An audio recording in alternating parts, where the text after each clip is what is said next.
All right, it is episode 80 of the Zenspath 4-Button Podcast. We're back for the first show of the 2023 year. I've taken a bit of a holiday vacation, I guess. We had trouble getting everybody on the show, and I am finding it's very difficult and kind of uncomfortable to do the show by myself. But tonight I don't have to, because joining me is always, as ever, the lovely Rachel. Hello, I'm back from the mystical land of Orlando. I'm actually still here in Orlando, but I've been busy as all get out. In fact, I'm still busy. Seems like I'm always busy. Yeah, busy seems to be the thing.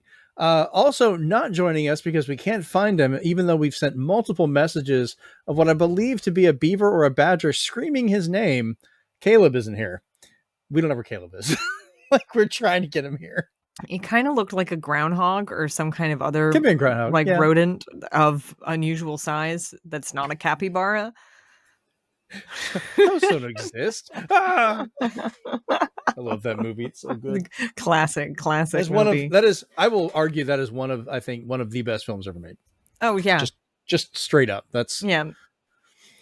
You can keep your other films. I want my Princess Bride. And there are very few complaints that I have with that film, for sure. Don't count first of the year. But yeah, seriously though, it's been a while. Good to see you again. I know we've all been kind of crazy busy. But in that time period, we've all had to adult and didn't really get to play that many games. But we can talk about the few that we did. And Rachel, yes. I will let you start off on what you've been up to. Oh my gosh. So I don't even remember when I was last on this show, like November, maybe, possibly. In the far time of 2022. 2022, yes. Seems so long ago. God, it was like November, I think. Yeah, but I've been, I've been playing my Switch again. I recently actually got a new Switch. I got an OLED Switch. I still have my old one. I'm trying to decide what I want to do with it, if I want to trade it in or How's that whatever. Screen? What? How's that screen? So the screen's fine. Believe it or not, it's on the back of the Switch where the where you put the cartridge in. There's a little microscopic crack from the one like edge there that goes to the little screw and then to the side of the console. It's a hairline like fracture. It doesn't really affect the console whatsoever, except it has some difficulty closing where the cartridge goes on occasion. I don't know how this happened or when it happened. New for that to happen too. That's why, but I just noticed it literally shortly before Christmas, and I was like, where did this come from? I've seen people drop this thing off of a building and nothing's happens to it. Like, whoa. Why? Right. So, but my screen's fine, but I got an OLED Switch, and the OLED Switch is just beautiful. I've heard good things about that screen, and it's so good. It's so crisp, and the console itself, like I could reach it right now if I tried hard enough. It's just literally right over there. But it's always at the ready. So the kickstand is not just a kickstand, it's like a whole like part of the like it's crazy. It's like my Surface. And they have the underneath there, that's where of course you load in the micro SD card. Right. And what's kind of cool about that is instead of it being like a vertical, it's a horizontal load in, so that's kind of nice. But it's overall, I can tell that it's a little bit faster. I will say it operates slightly differently. So when you select a game, you now have to pick a user, even if your console only has one user. You still have to pick your user. That's actually been a thing since the very first one. There's a setting you go in where you can turn that off, because I just did that on Jennifer's. I did that back on my Switch when I first got it. You'll have to show me how to do that, because I will. Yeah. So I actually had to go back and turn it back on, because I added a Japanese specific account onto mine so that I could get the Japanese Nintendo games and all that stuff. So that's the only reason mine has to ask me anymore. I understand. I'm picking up what you were throwing down, but because I've been playing on my Switch a lot, I picked up Dragon Quest Treasures, and I've been playing that a lot. Ooh, It's actually really fun. Like I've been curious about it. so it's not a difficult game. It's not a That's difficult fine. game at It's all. The voice yeah, acting is very classic Dragon Quest in that there's not a lot of voice acting in this one. It's right. only when it's like necessary, like the first couple words of or important words in whatever the text is that the character's supposed to be The saying. verbiage. Yeah. It's it's just very, very select words that they say, usually something important or the first couple of words in the paragraph, I'd say. Or it's just during cutscenes. So it's not it got any large scale voice acting. Which they usually don't for a lot of those. No, I mean this Echoes of an Elusive Age was the first one where it really had like almost 100% voice acted, like every possible thing that they could Yeah. voice act they did. Well, they've gotten more. That's one of the mainline games. This is Yeah. like one of the side Oh, games which they this is an don't. offshoot, but it's a Yeah. really good it's honestly just a really good time sink if you want something to just do. It's got a lot of fun little side missions where you have to go and like get like if you go on there, and I haven't played it in a couple days, and I told myself I was going to play it for like maybe like 2 hours every day, because there's like daily missions that you could do that you can get little fun rewards for doing those little quick daily missions. And it's got an online component where you know, in Sea of Thieves where you can hide treasure on islands and other people can dig it up, Yes, you I can remember do that. that too in this game, basically. I haven't done that yet, but every bit of treasure that you find like upgrades your base, which allows you to do more things at your base, which is actually like the headquarters for a train, like a transportation system between the different islands. And I say islands as like a loose term because there's Right. like the they're not on water, they're like in the sky in a different dimension. It's and the different islands are like petrified body parts of like two dragons that fought and then were like yeah, it's got some really weird lore, but it's really good. And it's just a good time, all around good time. It's just fun. I can't describe it any other Is way than that. is it single player only, or is there a multiplayer part to it? Ugh. You know, I don't think. Well, I don't I'm gonna have to look it remember up. because I play single player games almost exclusively. So Right. I don't. That's not something I really pay too much attention to unless it really sticks out to me for some reason. Um, but yeah, I've been playing that. And I will say that I spent the majority of my Christmas weekend, which was a 3-day weekend this year because of my job. So I Mm. actually get holidays off, which is great. Um, and I spent that weekend playing more of Immortals Phoenix Rising, which I've been having a lot of fun playing. And also, of course, Assassin's Creed Odyssey. I was going to play Assassin's Creed Valhalla, but they took it off of PlayStation Plus. Of course. Of Like course. like they have all the other Assassin's Creed games on there, but they took off Valhalla for whatever Oh, wait. reason. Rachel wants to play this one. Take it off there now. Exactly. Mm. And I had it on there. Like it literally says I have it on there, but it has a little lock thing on it. And I'm like, why? Maybe you have Like, to pay for another tier. I don't know. I don't think so because I'm paying for the one that gets me basically everything. So Well, just randomly, since you brought up PlayStation, anybody else remember that how long ago that they were giving away little trophies you could unlock that were basically NFTs, but not actually NFTs? And nobody talks about it anymore. Like it just stopped.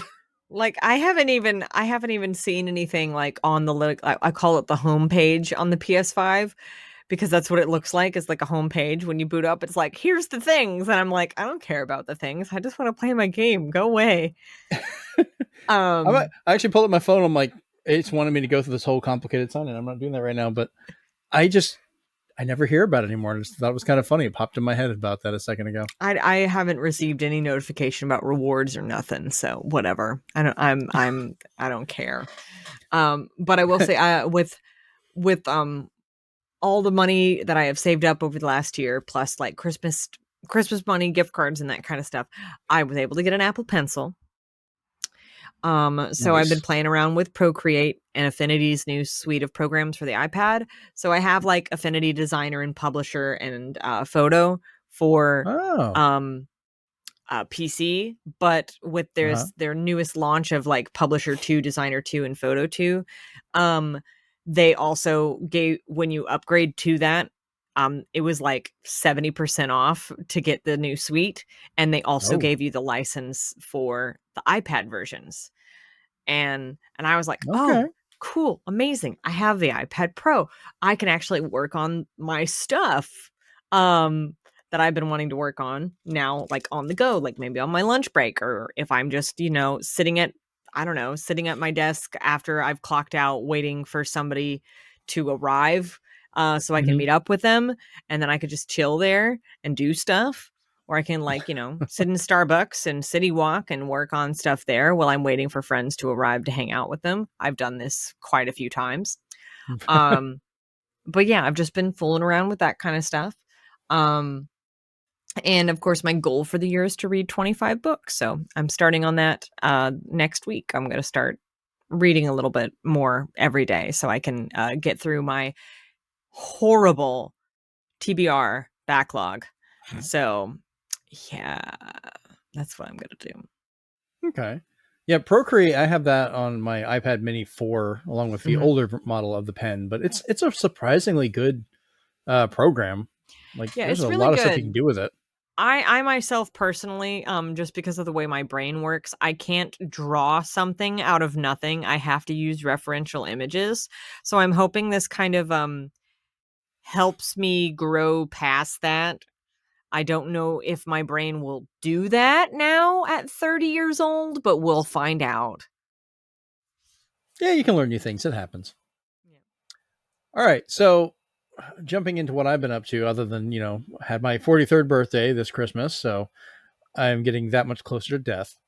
We're all dying a little bit every day, Jeremy. We just got to ride the wave and just let it go. It hadn't taken me out yet.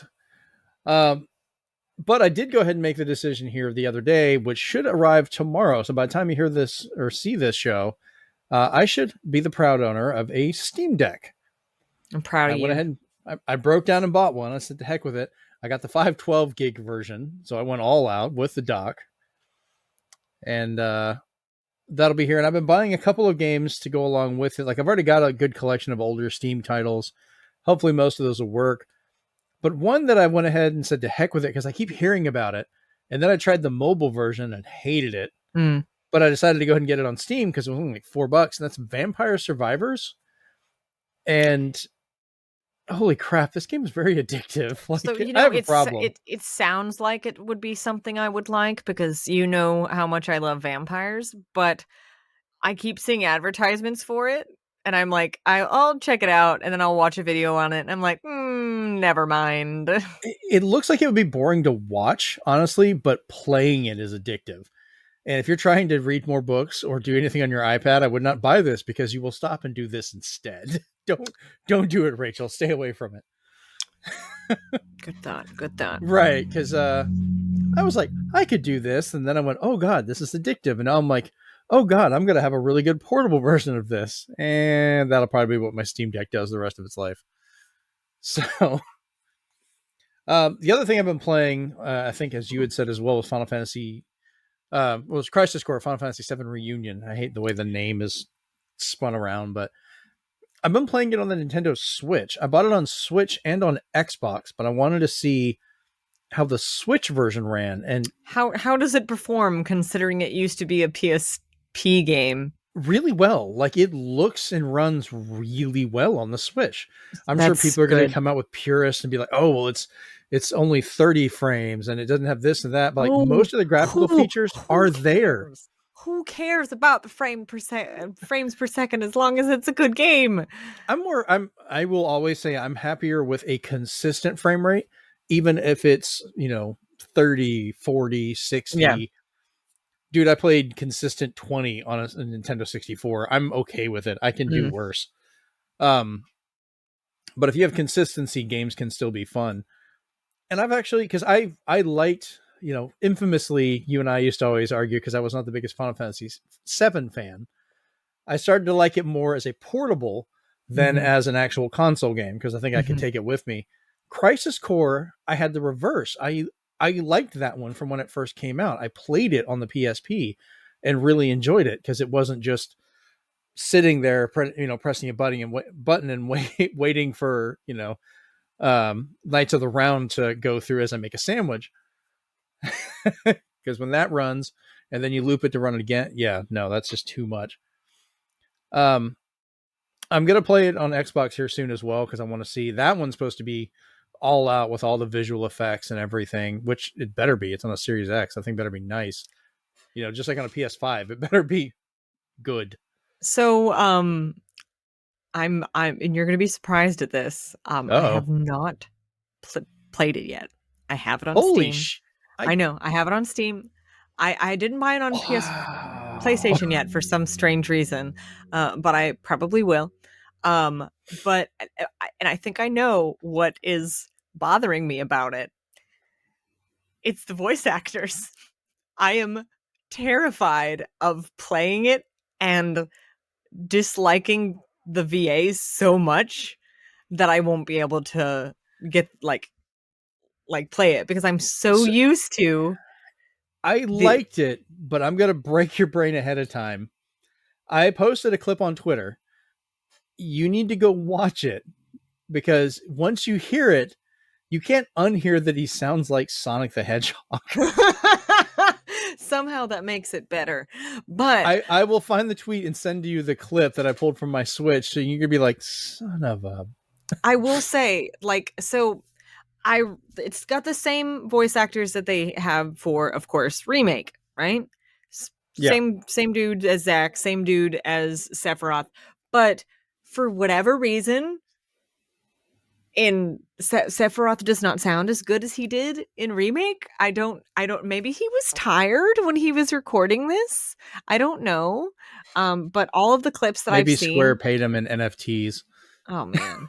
But I am so used to like there's differences. There's like nuances in the Mm-hmm. voices that I grew used to. The previous VA for Sephiroth that was in Crisis Core had this bit of a growl to his voice, and it made it Right. very gritty sounding, and it had that like dramaticism to his voice. Like he was it made it very dramatic and very a little bit angry, but also soft.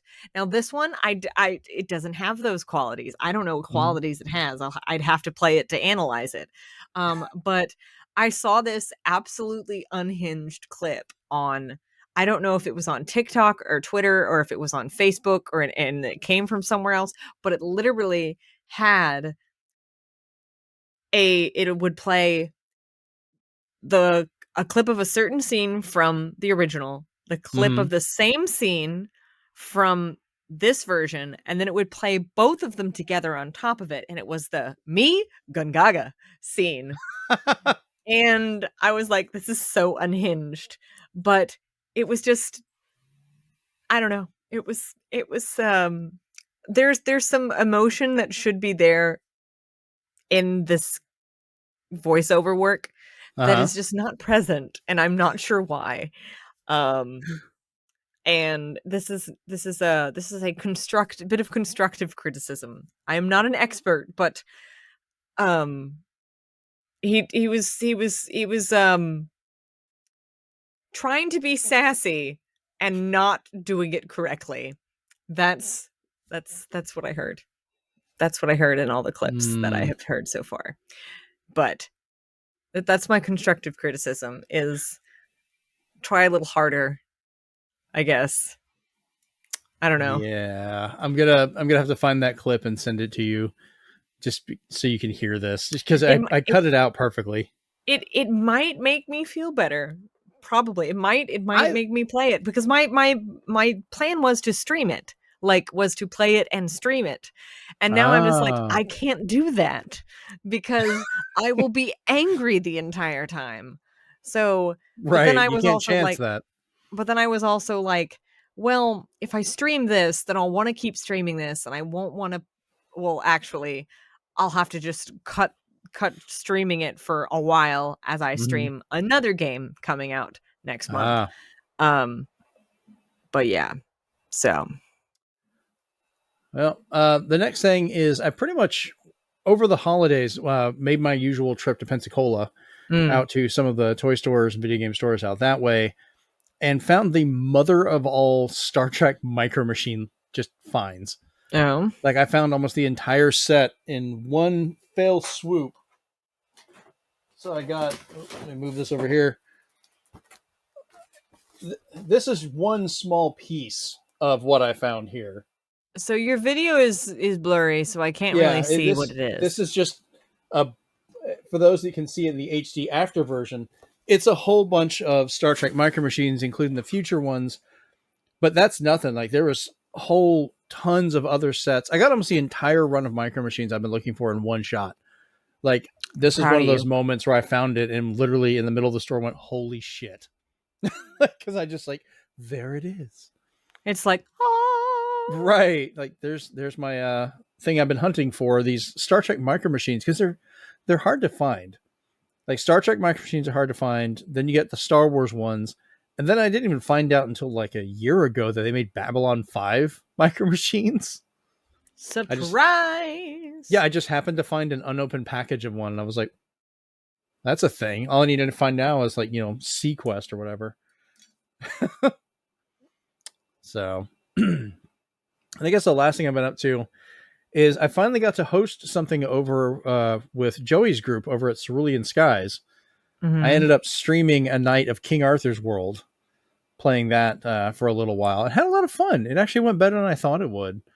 Because I was kind of worried it's a bit of a slow game, but it had some good humor going on, talking with a few people, and I had fun with it. I kind of wish I'd had time to stream a little bit more, but with everything going on, I just got super busy, and I'm sure you're well aware how that is. So I had intended to participate because I know because that was the retro week, right? Yep. Okay. I had intended to participate in that, but that week we were slammed with hilarity at work, and I was just so tired by the time that I got home that I was like, not unhappy tired, but like, oh my God, I just want to lay down. But I was like, I cannot do things now. I just, so yeah, just can't happen. Yeah. It's hard for me to do certain enjoyable things now without kind of planning it in advance. Not that Welcome to adulthood. Well, it's not quite about being busy. It's that I have more than just me and my dog in my house now. So, as you told me, yes. Yes. So, it can be a little bit interesting. So, it sounds stressful. But hopefully it's working out. Yes. It'll get there. Usually, eventually, one day. Yeah. Hopefully. Yes. All right. So let's go ahead and move over to the news. All right. So we're going to go ahead and jump into the news now, starting off with Sony at CES of this year. Did you get a chance to watch any of this? I pretty much didn't get to watch the video. I only saw some news articles, but I'm going to be honest with you. I haven't been watching any gaming related news unless it's like very specific things, like if it's related to like 4 franchises, and that was not something on my radar. Yeah. So Sony pretty much, they came out and talked about that they passed 30 million PS5 units sold, not active, not in households. We all remember, from our working retail days of sold systems. We don't know where those went. They could be sitting in, someone's house trying to be resold. They could be wherever. It's still not a bad number. They've sold a lot of PS5s, but Jim Ryan stated everyone who wants a PS5 should have a much easier time finding one at retailers globally, starting from this point forward. I will say that is so true, mainly because I have been in like retail locations. Like I was in a Walmart not too long ago, and I was in a Target not too long ago, and there was a PS5 sitting in the glass case underneath the games counter. And I'm sitting here going, the world is healing. I made the exact same joke I was about to talk about with Amanda. We went to the Target here in Panama City, and there was a PS5, a Series X, and a Series S, and I just turned it and went, nature is healing. Yeah. The world is healing. At least in one small way. Right. Not everywhere. Florida but has it. We're okay. Yeah. Florida's okay right now. Well, we don't need anything else. Please, we have a bunch leave. of other crap going on. Give us at least this. Yeah. Let us have this. Yeah. If you let us have one thing. You've taken everything else from us. Like housing and stuff like that. Shakes fisted in anyone and everyone moving to Florida. So I get it. We're a great state for a variety of reasons, but please stop. You don't want to live here. It gets really hot in the summer. We have alligators. Yeah. And meth people and meth gators. And gator people. I don't know. This is weird inbreeding with all those.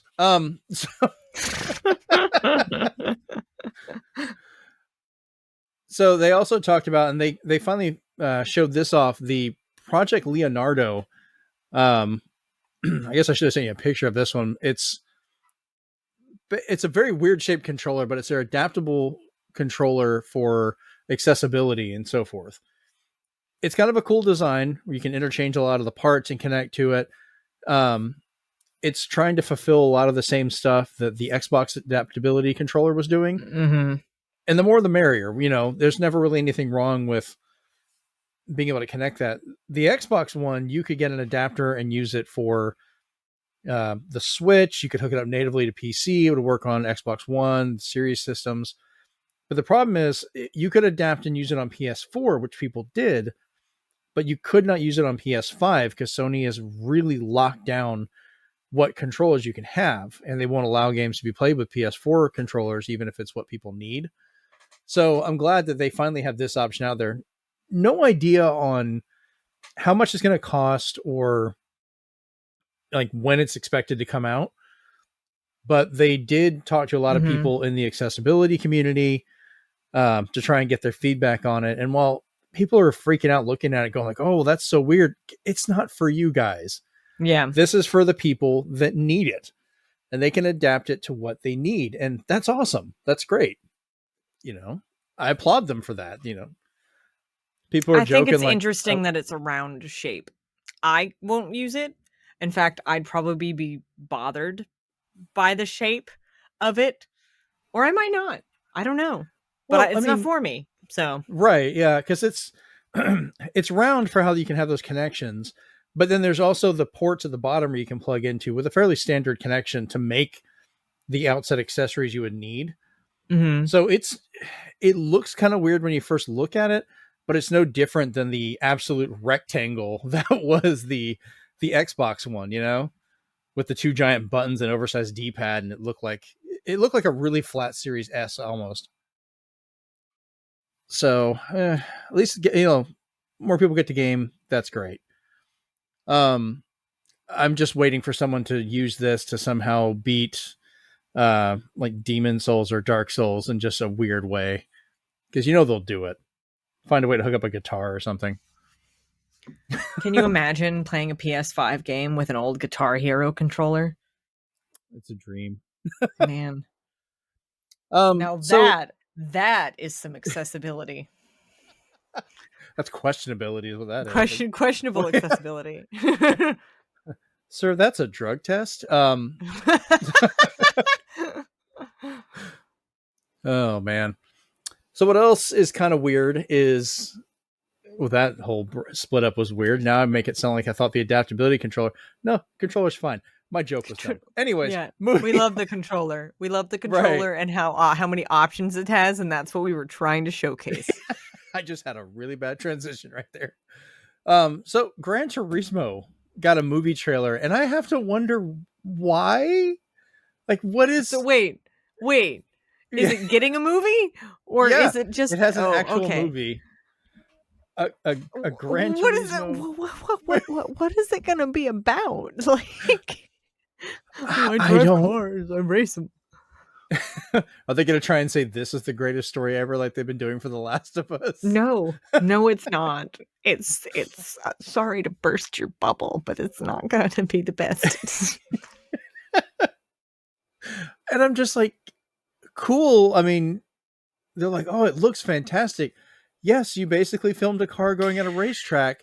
Congratulations, you've repeated most people's Sundays, or for many people's Sundays, TV watching. Yeah, if But you that live does anywhere not near make Daytona.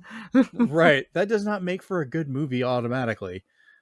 So, and somebody, I think I saw they're trying to make it a romance thing, and I'm like, oh no, do not make Gran Turismo a dating sim movie. Like, just no. Are you gonna go watch it? No. I don't watch car movies. I don't support those unless it's Herbie. Because it's Herbie. Gone in 60 Seconds for me. I absolutely love that film. I mean, Rush Hour. That's not really a car movie though. That's Jackie Chan. I know. That's why. Yeah, it's not a car movie. You can't just say. Yeah, fair enough. Yeah, but no. So I don't watch car movies. Mainly because Fast and Furious. I dislike that franchise for various reasons. Family. Oh God. For a variety of reasons. I just think it's boring. But I will watch I don't them do each car time. movies. I watch each time to see which laws of physics they just say don't exist. Like, just none of it makes sense. The mechanical, electrical, engineering, physics, all of it's out the window. Physics don't exist in movies. Jeremy, this is the land without science. Physics don't exist in movies, ever. Never. All you need is NOS. All you need is NOS. Yeah. That's all it is. That's all it is NOS. So after this very confusing trailer, which I know you're not a car movie person, you need to at least watch it once to be like, how are they trying to make this into a drama or something? Like, what is going on? Is it going to necessitate the use of the video? What does it mean? What does it mean? Maybe. I could see some clips coming out of that. So Gran Turismo 7, they announced more stuff for the PlayStation VR 2, which is supposed to be coming out in like a month or so, which I don't think I'm going to get one as much as I love getting tech early. That thing will cost me almost as much as I paid for my Steam Deck just for a VR headset. And I still would have to have a PS5 on top of that in order to use it. Holy crap. That thing's expensive. I will say that I played with the original VR headset. I played the Batman thing, and I just it's cool, but the difference on that, the PlayStation 4 was everywhere. It was easily available. Didn't cost an arm and a leg. It came down in price a little bit. You could get one fairly easily. The PlayStation VR headset was actually cost effective. I even talked about it before where I thought it was probably the best way for people to try out and get into VR for the first time. Because, you were wired into your system. It was a little complicated to set up, but the games ran well. It had a lot of stuff you could do as a starting point. And, you could do some fun stuff with it. And it just kind of feels like this is so far off the mark for that they're just trying to compete when we have stuff like the Quest 2 and the Vive and all these other headsets out that are either, could be better in quality, cost about the same or a little bit more, or drop a little bit of quality, but you get wireless and they're, everything's built in, like on the Quest. Like, it's a weird, much more flourished market than they had before to compete with. Because, when the first one came out, we only had the original Oculus. It was wired in. Right. Or remember the dev kit that I brought to the college? Yes. I still do have remember that. the dev kit. Yeah. I remember it making people sick. I was going to say, they're just going to do what they're going to do. Just when it comes to Sony, I just go, well, what are they doing now? Yeah. But as long as the games that I want to play keep coming out on the consoles that I have and I enjoy using, I'm fine. Yeah. I'm good. Fair enough. But Gran Turismo 7 is going to be getting a PSVR 2 mode as a free update when it launches. They haven't shown too much of what that's going to be like. I can't get too excited for it because I still have an issue with Gran Turismo 7 basically being useless without their server being connected.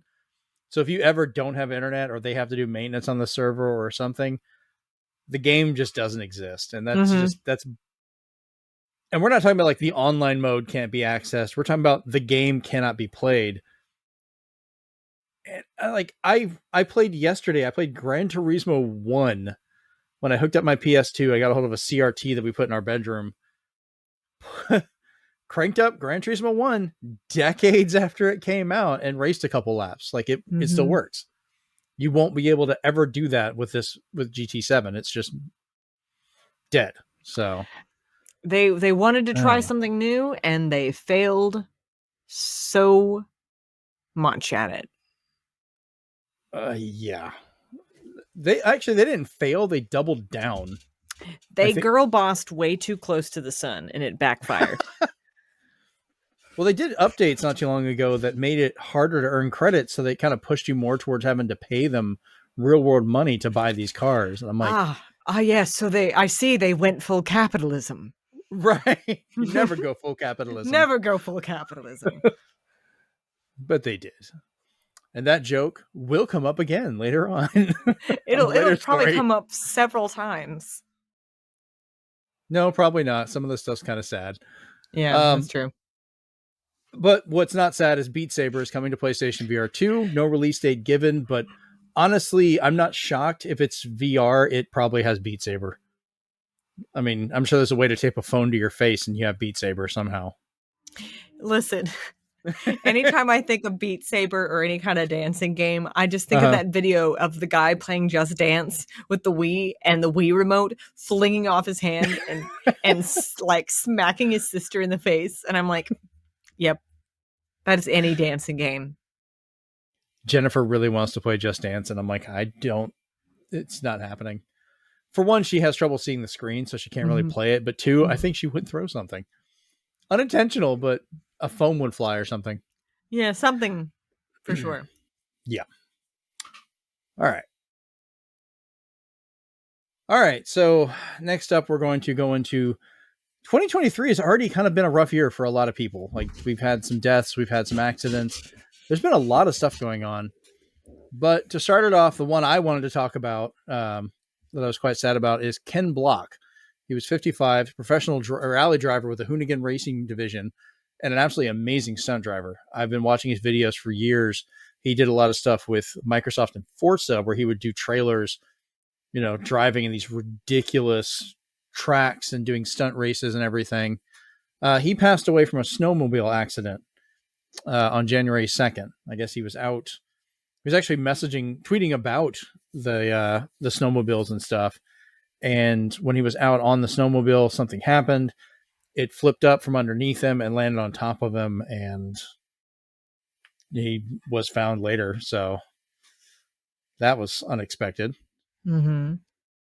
And then we had, I'm sure you're familiar with Jeremy Renner. Mm-hmm. He's not dead. No, he's in the really hospital. Close. He was really close.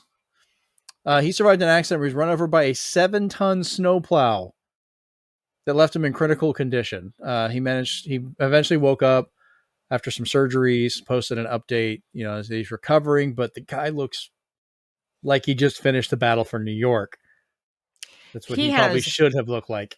2 black eyes. Not hawk eyes, black eyes. Black eyes. He has 2 black eyes.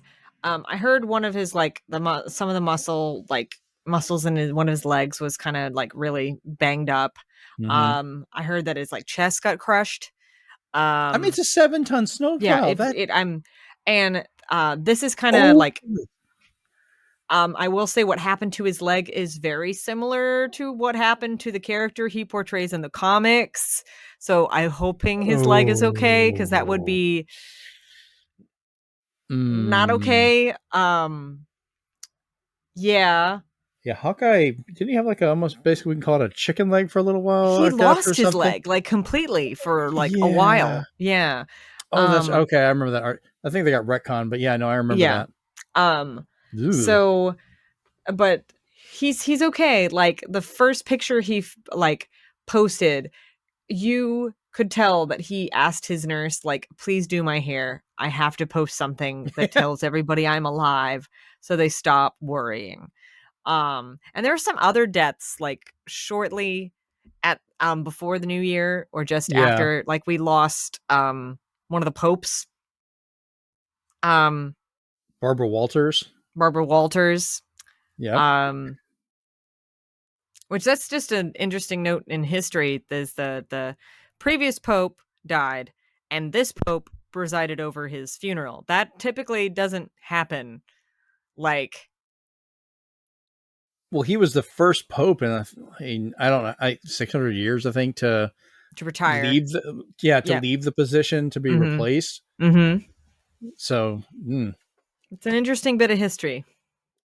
yeah, there's already been a good number of noticeable deaths and accidents this year. So 2023 needs to calm the hell down. Yeah, there was like two other ones that I was surprised about, but I don't remember what they There was were. there was a musician that died. I Mhm. apologize. I'm not familiar with her work, but I know a lot of people were upset about that, and I can understand that. Mhm. I didn't want to include it in here because I wasn't aware of who she really was. Yeah. Like I didn't know her music and things. And I didn't want to sit here and try and go off about something I may not understand. But yeah, no, Yep. this year needs to start calming down. Like, come on, man, we just started. Give us a break. Yeah. Oh, and like other interesting things just happening in the world the last couple of weeks. God, Yellowstone. Have you seen what had been happening at Yellowstone? No. Oh yeah, there was like Oh there like no. it got like evacuated. There was people's like their yards were like smoking. Like there was some like volcanic activity that was Oh, is going it ready on. to blow? Like, I mean, I haven't heard anything about it in a while, but like it was pretty spooky. And I was like, guys, there's a volcano under there.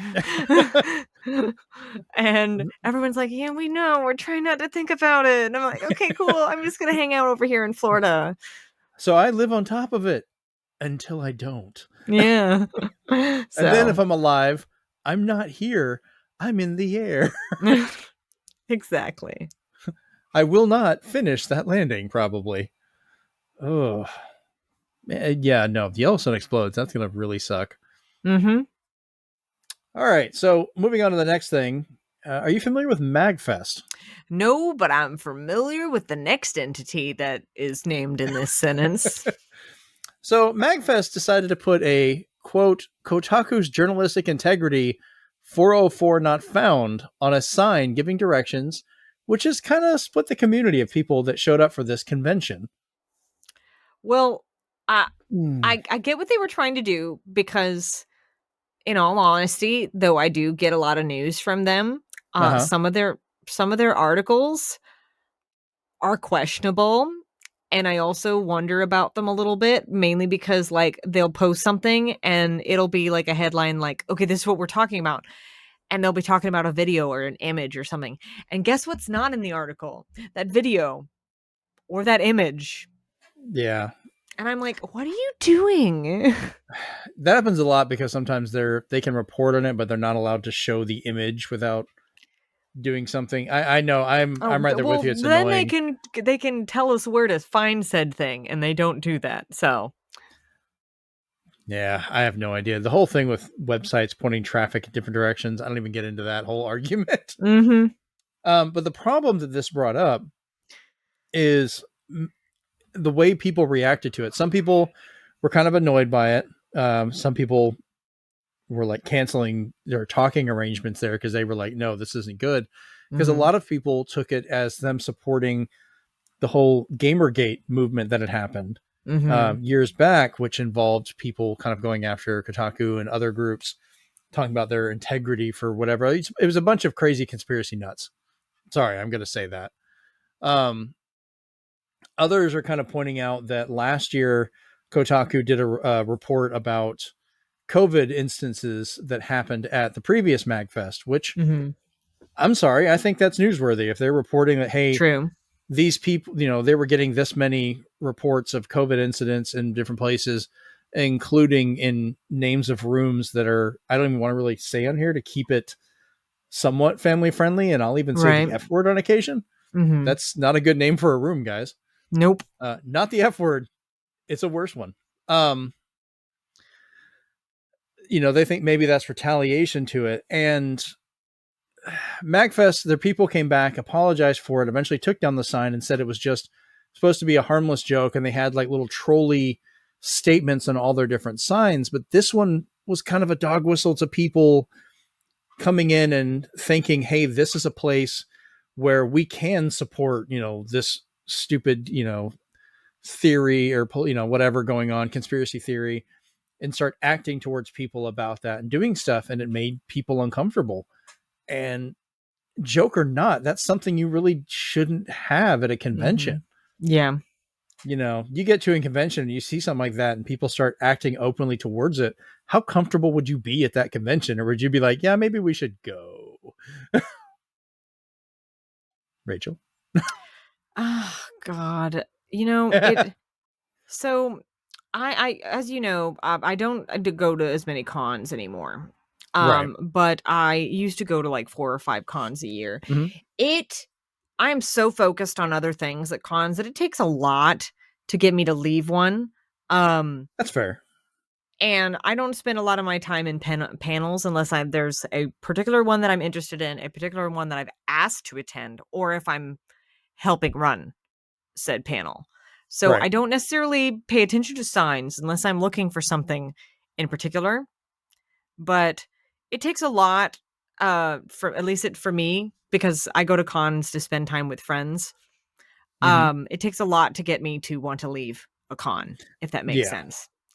And if there's some kind of weird weeby, supposed to be a joke but is actually insulting sign, Yeah. I'm gonna be like, oh, well, that's weird. They should probably take that down. And then I'm just gonna move on my merry way because I don't have time to get mad about those kind of things. But that's just me personally. I give them the benefit of the doubt. I think it was a joke that landed wrong. Oh yeah, Honestly, I 100% agree because the only problem. Go ahead. yeah, because I know a lot of one of my friends, his name's Davey. Mm-hmm. Specifically, anytime I send a Kotaku article or something, because that's literally just the one that came up and I thought it would be an interesting article Mm-hmm. because it was something he wanted to know about. But because it was Kotaku, he jokingly brings up their journalistic integrity. This is just a ongoing gag with gamers. It's just an Right. ongoing thing. It's at this point, it is kind of a meme, but it's not one of those memes that's a visual meme. It's more like an offshoot. Well, it's like the IGN 7.0 too much water, Yeah. things like that. Yeah. Mm-hmm. So it's I think it's in that vein. Like, I agree. And I think my concern with it is the fact that, yeah, it was a joke that landed poorly, but the subject matter also brings out a group of people that can be kind of dangerous, that can, attack people and do these things. And that's the kind of crowd that they're kind of inviting at that point, going like, hey, look, see, here's a thing that we, some people are taking it as we support you for this. So you can come here and, say these things and act like this towards people, which hasn't ended in, acts of violence and stuff for stuff. Thankfully not here so far, but it has happened in the past. I will That's the say concern. under, in the generalist of terms, you don't want to piss off a journalist. Like, yeah. Any journalist. So Any. yeah, hopefully MAGFest has learned about it. Like, I get it was a bad joke. I get that it landed bad. It's just not good when it attracts the people like that would show up with it. All right. Well, speaking of bad people, we can move on to the situation that's happened to the creator of the, I'm going to probably pronounce this completely wrong, the Aether SX2 PS2 Android emulator. I think you got it right. Yeah, which blows my mind that we're at the point of cell phones being able to emulate PlayStation 2s. Seriously, that's insane. My phone should not be able to play a PlayStation 2, yet it kind of should. It's just I want time to stop. Quit making me older. But this creator goes by Talreth. I apologize if I pronounce it incorrectly, but he's ended up ending, or he or she, I'm not sure, they ended production on the fan project and left development because people were hounding them and getting to the point of stealing their identity, saying that, mimicking him on other forums or them and making promises and things, sending death threats, talking to family members, all kinds of craziness. And it's just, that's really not good. But Talrath ended up leaving a message on a landing page now because they took the page down and replaced their website that includes the quote, "Thanks to everyone who wasn't a dick for the last year." Yeah. So it's gotten to the point, I don't know if you notice, I mean, you're involved in creative stuff as well. So you know how people can come in there and be demanding about things or, expect you to do stuff, even if it's outside of your capability or even reasonable. Like he was getting threats from people. Like he designed this entire PlayStation 2 emulator by themselves on on Android, but he was getting threats because it wasn't on iPhone, things like that. And that's not, you don't just click a button and say, make for iPhone. Listen, yeah, most emulators won't even run on an iPhone. Not unless you like jailbroke it or did very specific things. So, right.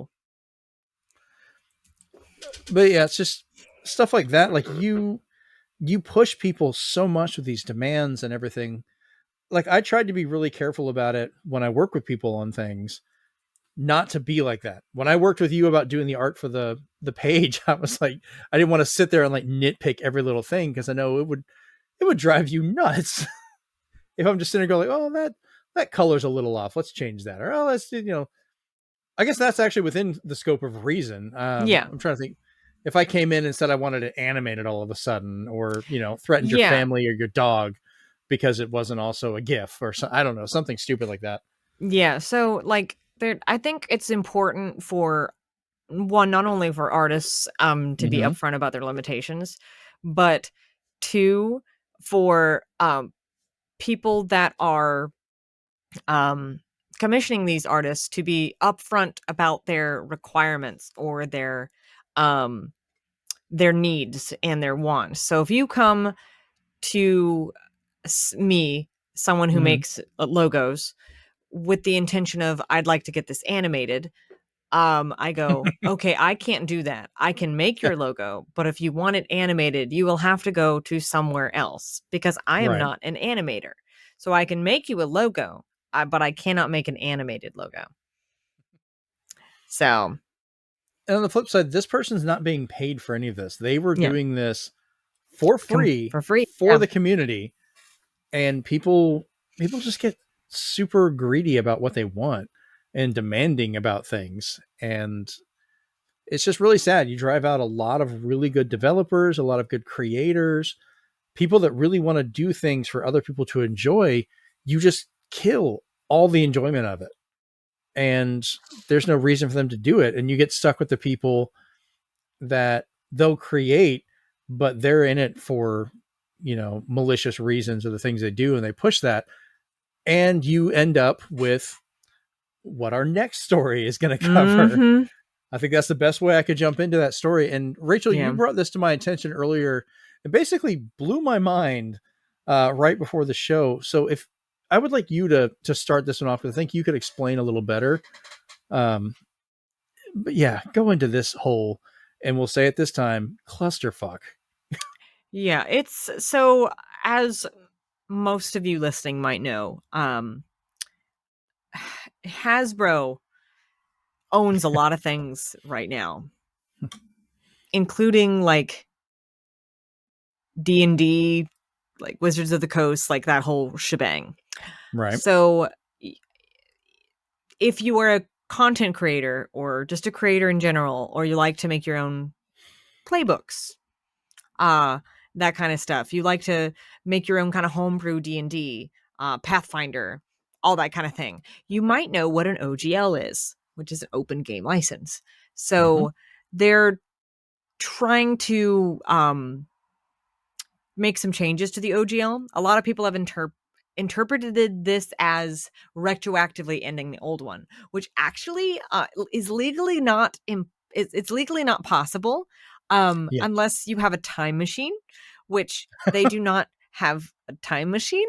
So I don't think this is going to work. I'd like to also point out that what they're doing now, they tried to do with 4E, and that didn't work out at all. So I don't that was think a mess. I don't know why they think it's going to work this time. Maybe because Hasbro's got money backing them. I don't know, man. But independent publishing is going to be affected. They'll be able to take control of any content a content creator makes and able to license it and control it and use it with supposedly not paying the creator. There is like a revenue cap. So if you go beyond I think it was like 75,000. Yeah. This is all money. It's not profit. So if you make 75K, anything over that, you gotta pay them. So like, oh no, it's the way that is. If you make $75,000, your entire project, you have to sign that check over $75,000. If there's $75,001, guess what? You get to keep $1. 75,000 immediately goes to them. So, but if you make under it, you get to keep it? Nope. You make under it, you got to give them all of that and then come up with the rest of it to make $75,000. That makes no sense. Exactly. At all. Not how I explained it, how it actually is. That makes no sense. All products have to register with Wizards of the Coast, but they can cancel without reason with only a 30-day notice. So there's a lot of like legal stuff probably with it that I don't know about, but I just had the bare basics of it. I just thought it was wild because this is gonna really impact creators that use D&D for their gaming systems that they use. It's gonna create a real rift unless they backstep real quick. But I'm just saying there are other tabletop game systems out there that would just easily just kind of weasel their way in there to replace them. There's really good ones made by really good people. But I will say this is there's all kinds of other systems out there that built themselves off of D&D that this might affect. My personal theory is that they're trying to kill Pathfinder again. I don't know if that's going to happen, but who knows? It's just a hot mess express. Yeah. And remember, D&D itself started off as a jump off basis from previous games before that were war game, like army games, where those, the technicalities and everything came from. So it's not like they consider and say they invented all of it. Exactly. Have they refined it? Yes. But they did not start it. They're a household name at this point. So we've said it once earlier in the show, and we'll say it again now. They've gone full capitalism, and you don't go full capitalism. You shouldn't go full capitalism.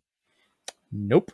Yeah, it blew my mind when you told me about this. I was like, because you simply asked me, "Hey, did you hear about Wizards of the Coast?" And I was like, I'm thinking, what did they do? Did they release a new dice set or whatever? And then you sent me that video, and I'm watching it going, no. Of all the things you thought I could message you about, it was not that. You're probably watching on the cameras. My face is just like, I watched in a manner of moments him go through confusion, shock, anger, humor, and then it was just bizarro. And then me typing it into the notes going nope, we're talking about this one. This is in. This is in. This is in. We have to discuss this. So that's going to destroy the creativity of this stuff. I listen to, I know we do our podcast, but I listen to stuff like Not Another D&D Podcast is one of my favorite ones that I listen to. There's all kinds of different D&D groups that do stuff, and like to have that, and if that all gets destroyed because of this, what is the purpose of this? Like this is like if Nintendo absolutely lost their mind and sued you for playing their games. Like, not just for creating or doing other stuff, because yes, they get litigious about that for sure. But like, if you just went and tried to play the game and you got sued for it, it makes no sense, because you're just destroying their entire market. Oh God, it hurts my brain. You're welcome. It's just, I'm glad I could bring you this bit of news that just totally just. And I was so happy with Hasbro this month, because I'm getting my Proton pack like sometime this month. So I will say they they're the OG of toys. They will do they do great things. They also do some weird things. But when it comes to this, I'm just like, they saw this and they went, we're going to make some money off this. And I don't know that Wizards of the Coast was I don't think they were the primary pusher for this. I almost 100% do not think that they were. I think they're part of Hasbro now, so it's kind of one and the same. But yes, but one side has kind of more power than the other. So correct me if I'm wrong, Wizards of the Coast also does Magic. And they have been completely screwing that up too, where they're republishing cards that they promised never to republish for exorbitant amounts of money, and then making it where they can't be used in any actual game. So you're buying these cards to not be able to use them, but paying this huge amount. It's just for the novelty. Right. They're changing the rules of the game, putting out so many decks of it. So I think Wizards of the Coast is not innocent in this at all. I don't know. I think they're just there. I think them and Hasbro, like you said, have gone full capitalism. Like many other organizations have this in this day and age. So yeah.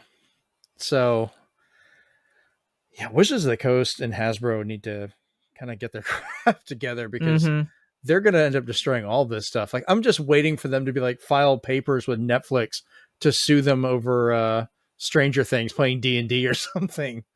Like, that's how dumb I feel. This don't put that thought out into the ether. No, I want to see that fight. Let them fight. Let them fight. Let them fight. I'll be the old guy at a Godzilla movie. No, let them fight. I will not try and do an accent. I will never try and do that. Not in that way. No. All right. So I think we'll go ahead and start wrapping this up. And we have a little topic for you and I to talk about real quick to end it off. Just a little one, but I think we have some fun on this. I wanted to talk about each of our individual personal games of the year for 2022, and then a couple titles that we're excited for or anticipating for 2023. And the fact that I hate that one of my anticipated was supposed to be out in 2021. So, yeah. All right. Well, Rachel, kind of same. Kind of same for me too. I guess, yeah. Mine's got delayed twice, reasons, basically. Yeah. All right. Well, I will let you start off first of what your game of the year for last year was. God, what games came out last year that I played? I swear I asked her about this earlier. I didn't just throw this on her. I don't remember now. Okay, well, I guess I'll do mine first. That way you can think about it. It might jog my memory. So for me, it is has to be Kirby and the Forgotten Land. Because I thought about this for a while. We had Elden Ring and all these other great games that came out last year, and Elden Ring held the title for being the first Dark Souls type game, even though I bought literally every one of them. It was the first one I actually really enjoyed and really put some time in. And I'm actually really considering buying it again just to be able to play it on my Steam Deck, because it would be cool as a portable. But Kirby and the Forgotten Land just connected with my whole family in so much more of a fun way, because we're all aware of my daughter and her obsession with Kirby. So I played this with her, the way the co-op worked. I would run around as, the little spear Waddle Dee. Can't talk to Spiel. The little spear bearing Waddle Dee, as she played as Kirby, going through collecting things, and it just had like little magical moments. For the night that I beat the game, Jennifer came in there telling me about how she was beating the game. Like, she had made it the exact same distance in the game as me at the same time, which was great. But it also showed how the game can be adaptable for somebody with disabilities to be able to play it easier, while also giving me a little bit of a challenge to play through it. Specifically afterwards, if you finished Kirby and you thought that was easy, go back and play some of the after game stuff. It gets vicious. Like, Sakurai's little creature becomes a monster. Like, the stuff coming at you is difficult. But from the music, the gameplay, the storyline, the graphics of it, like, everything just clicked with us. And we just absolutely love playing Kirby, and we're still playing it now. Even I'm waiting for February for the remake of the I guess I'll talk about that in a little bit for that section. So what about you for your 2022 stuff? So I think the only game I played at length that came out in 2022 was Dragon Quest Treasures. Like, that's been it. Like, well, I don't think for game of the year, I don't, that's your personal view. It doesn't have to be a game you finished. It could just be one that really connected, that you really enjoyed. I don't think it has to be hours spent. Otherwise I'd be like, oh, Fortnite was the best, because I did play that a lot. It's just easy to. So, but that's the only thing that I can think of that I like played last year that I had literally any memories of. Oh, that, wow. Okay. Yeah, that came out, because I looked through a whole list of games that came out in 2022, and I said, I didn't play any of these. Like, I did not play any of these except for Dragon Quest Treasures. What? You played more retro stuff this year, didn't you? I did. I played a lot more retro stuff this year, which I'm definitely for. I'm down for that. Huh. So, all right. But God, 2023. I mean, I best say, yeah. What are you anticipating then? What's a game? What's a couple games that you're wanting to play? So obviously, starting off with the obvious one. Well, I mean, Final Fantasy 16. That one's pretty obvious. The next installment of remake, because like that's supposed to be coming out this year, isn't it? Like, that's what they kind of said. They kind of were like, but I think they're working on the remake of remake, maybe. But I could have sworn they said it was supposed to be coming out this year. Who the heck knows anymore? Who knows? It could be 2024. Literally, so many dates I get confused on now, because it's just like, I don't even know. I don't believe a game is coming out until there's like a really, really formal like announcement of a date, because I'm like, if I put a concrete date in my mind, it's just gonna change. So obviously Final Fantasy 16, whatever's coming next in the remake of all the 7 stuff. And of course, the game that shall not be named, which comes up next month. I am literally going to probably spend the rest of my life playing that game. I won't mention it for your sake, of course. And from, at your quest. I'm not upset. Yeah. I mean, yeah, it's also, it ties in with your job and stuff. So yeah, but yeah, there's only like 3 games that I'm really like, yeah, I'm gonna play these. But yeah, so starting off with mine, just out of pure aggravation, is Advance Wars 1 and 2 Reboot Camp, which has been announced, it's supposed to come out forever ago, like early last year, and got canceled, or not canceled, just quietly delayed, and we're still waiting for it. But it got an update at the beginning of the year where now it's like, it's coming out 2023 on December 31st, and I'm like, oh, we know what that means. That is a placeholder. What I find funny, when I pulled up just to make sure I was getting the name correct, apparently on GameStop's site, this game has a 2.6 out of 5 rating. And I'm like, the game never came out, guys. What are you rating? Like, what the hell? I think you're muted. Oh, Yep. There you sorry. go. I had to. The downfall of the situation is, People. yeah. You can't help it. I figured that's what was going on. I was like kind of laughing about it, and I just when you started talking again.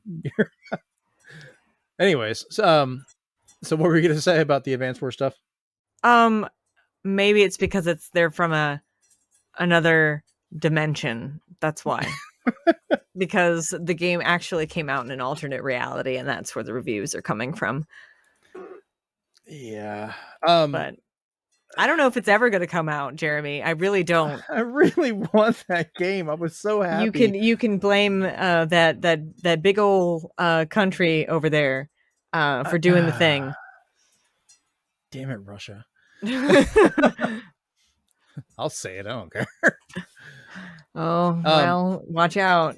He'll come for you, riding on the back of a bear. Oh, Lord. The other game that myself and Jennifer are excited to wait for is Kirby's Return to Dreamland Deluxe, which that's one she loves to play that on the Wii with me. She wants to play it on the Switch. Of course, she'll have her own copy. I was kind of surprised you didn't mention Tears of the Kingdom. Breath of the Wild. Yes. 2. Okay. There you go. That was the one. That was the one. Thank you for that. I was shocked you didn't say it. I was like, what? I forgot. Listen, there's so many other things happening and going on that the one particular game that I really want, like, Jeremy, this game has such a chokehold on my attention right now, and it's not even out yet, that I tried to play my favorite game ever. Do you, and you know what my favorite game ever is, right? You remember? 7. No, the other one. Final Fantasy 15. There we go. I played it. I played it for I don't know, 30 played it for 30 crying out. Yeah, I did. 30 minutes the other day, and I was just, dicking around with the bros, running around the car, and I literally was like, okay, I'm done after 30 minutes. And I was like, this is my favorite game, and I don't want to play it right now because it's not this. I explained this to one of my friends the other day. They're like, oh, I've been playing this game. Rachel, you'd really like it because you really like Vikings and stuff like that. They were trying to recommend Valhalla. And I go, yeah, I probably would really like it. But the fact of the matter is, I'm not going to like any game until this game comes out because this has captured so much of my attention and it doesn't exist yet. So that's the problem I'm having. I forget things. And yes, I am excited for Tears of the Kingdom. I have watched so many videos about it, just theories and stuff, and I have some hopes for the game, of course, of what we're gonna see. I just hope it releases at this point. I don't see why it wouldn't. They've done their usual Nintendo thing and shown what they wanted, but also have been hush hush about everything else, which is literally what most game companies should do, and they wouldn't have most of the problems that they do. Or they are open and honest enough to showcase what people want them to showcase while also not revealing too much. A good case and point of this particular thing is the game that shall not be named, because I will say their showcases have been very informative while also not showing too much. So that's, I think, a really good roadmap for development and publicity. Nintendo's always done a pretty good job with that, other than, what happened with Advance Wars, but that's not their fault.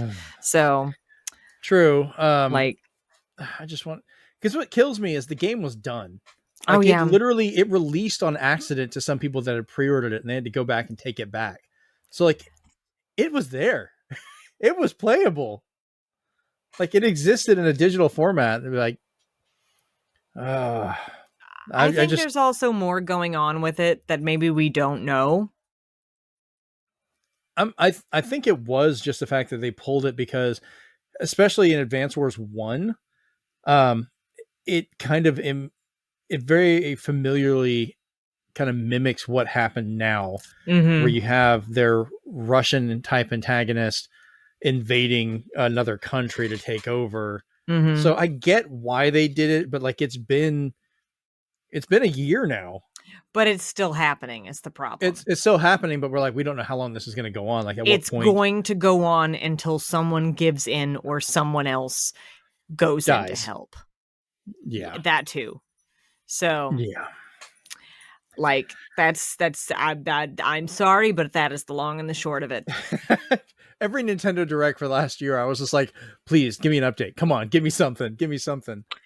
And that's what I'm hoping for this year. Like, do you think we're going to get a Direct sometime this month, or do you think it'll be February before we get it?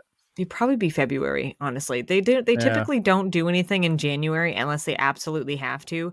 The people that like to do a whole slew of announcements at the end of January, early February is Square Enix, but that's because they have their massive shareholder meeting at the end of January.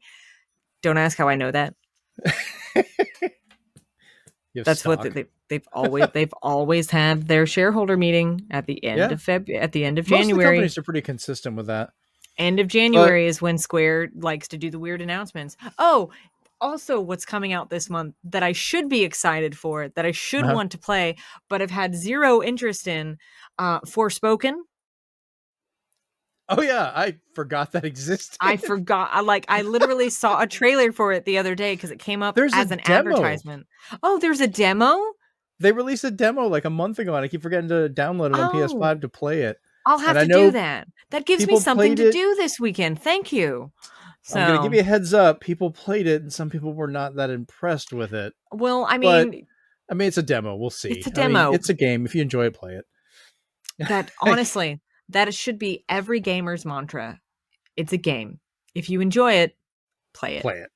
Right.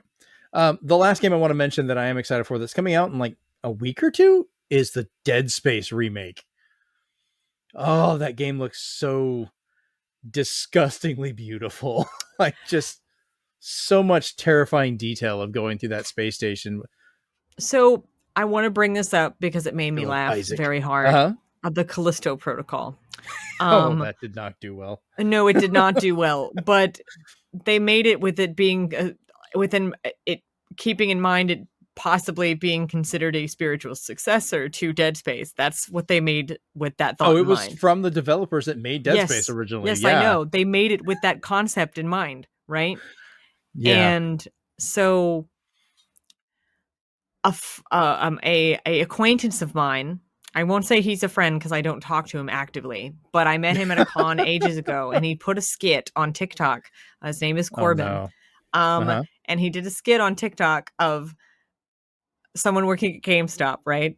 And they're getting a trade-in from just a random guy trading in a copy of Callisto Protocol. And then they were like, well, why were you trading it in? Like, what's going on? What? I'm curious, because that's what that gets asked when you're trading in essentially a new game. You get curious. Like, and then they go, well, I really liked it. I like the combat. I like the all the things he liked. And he's like, well, what didn't you like about it? Well, it was too much like Dead Space. And then it's like, okay, all right, we'll do the trade-in. What are you going to trade it in for? Oh, I'd like to put some money down on a new game that's coming out. Oh, well, what game do you want to put money down on, man? The Dead Space remake. But you don't like this game because it's too much like Dead Space, but you want to put money down on the Dead Space remake? Yeah. It's Dead Space. It's because it's Dead Space. And he goes, what? How long before we get somebody's idiotic view? Just, they're going to make some short video or comment deriding Dead Space for being a ripoff of Callisto Protocol. It's like, it's too much like that game. And be like, oh, you poor child. You sweet summer child. Bless your soul. That's Southern for you, idiot. Yeah. Oh Lord. Well, I think that's a good spot to end the show for tonight. Truly. A nice little show. Kept it around an hour-ish. We're trying to keep the show at a more reasonable time frame because either when I'm by myself and it's too short, though I managed to make one that was 48 minutes long, so I'm just kind of proud of myself for that one. But anyways, Rachel, can you tell the kind folks where we can find you on the internet? Well, You can find me on Twitter at out_Rachus, RACHEOUS. That's really where I post these days. You can also find me on Twitch at outrageous as well, but without the underscore between out and rageous. The link is somewhere on my Twitter. And yeah, I haven't been streaming lately, mainly because well, one, I haven't had the time, and two, because my home life's a little bit different now, it makes it a little hard for me to stream when I want to and for how long I want to. This is not a bad thing per se, but it's just a scheduling thing. But also I've been taking a break from it because I know I'm going to be streaming nonstop next month when the new thing comes out. So this is my way of taking a break from it. Not that I streamed a whole lot anyway. But yeah, hopefully I did say that this is my year that I'm going to try to get back into going to a little bit more cons. So maybe instead of going to just one, I might go to two, possibly three, or I might go to some Ren fairs or something. So if I do that, I will post those things on my Instagram, which is the same exact handle as Twitter. So yeah, that's what I do. We're gonna try and go to Dragon Con again this year, at least. So I don't think I will make it. It's gonna be the first. I'm planning on the first time doing cosplay. I'm very proud of you. I wish I could go. If it does come up to, because I think at that time we'll have a lot of house buildy stuff going on. Right, that's important. So I'm trying not to go too far in my adventures. But we'll see. You know, the year is still young. You never know what could happen. So it could be possible that I could go. I've made a lot of interesting acquaintances lately that might afford me some connections where I might get to go to things with them. So we'll see how that goes. But yeah. Yeah. Well, if you end up showing up, you can crash with Remy and I and share a room or something. Yeah. I'll be like, hello, fellas. We'll come pick you up in the electric car and drive you all the way back. Yeah. No gas. All right. Well, I've been your host, Jeremy Powers. You can find me on Twitter as @Zenspath, which you can also use that over on Hive Social, which I've been messing around with as they've been slowly trying to grow. It's been kind of interesting. I've been streaming a little bit, and I'm going to hopefully try and stream a little bit more while I'm still working on the game room here, which you can find me over at twitch.com/Zenspath, which I believe that's the one. I always forget. Yeah, it's just Zenspath. But yeah, that's pretty much it. Like I said, you can find the YouTube video of this if you're listening to this over at youtube.com/ZenspathCom. Or if you're watching this, you can head over to zenspath.libsyn.com to get the audio version. You can also find us on iTunes, Spotify, all kinds of places, anywhere you can get your podcasts. But this has been episode 80, starting off the year 2023, and we're out. Bye. Seriously, Caleb, where are you?